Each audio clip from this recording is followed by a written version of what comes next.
लप्सी तप्सी की कहानी।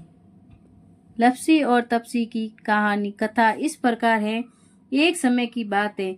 लप्सी और तप्सी नाम के दो भाई थे, जिसमें तप्सी हमेशा भगवान की तपस्या में लीन रहता था और वही उसका भाई लप्सी प्रत्येक दिन सवा सेर की लापसी बनाकर भगवान को भोग लगाता, फिर भोजन करता था।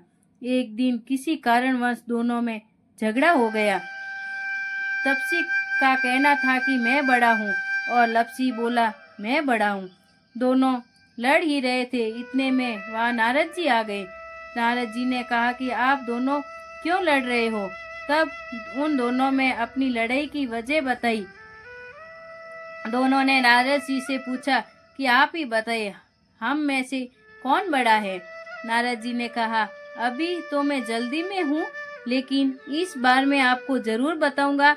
इतना कहकर नारद जी चले गए। दूसरे दिन जब नारद जी आए तो उन्होंने एक एक कीमती अंगूठी उन दोनों के आगे रख दी।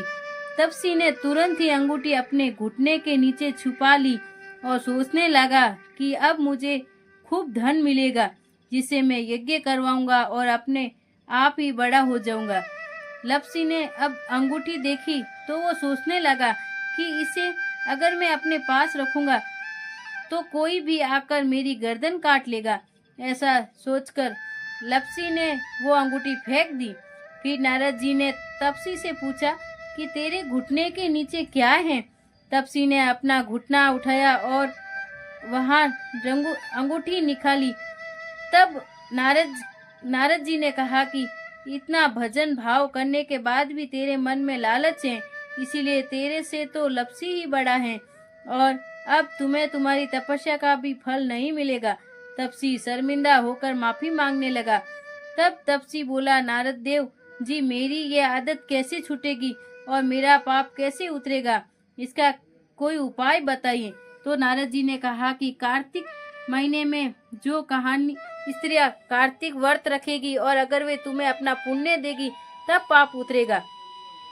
तप्सी ने कहा कि कोई स्त्री मुझे अपना फल क्यों देगी? तब नारद जी ने कहा कि अगर कोई गाय और कुत्ते की रोटी नहीं बनाएगा तो फल तुझे मिलेगा।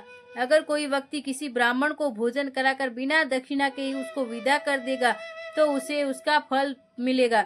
यदि कोई साड़ी के साथ ब्लाउज नहीं देगा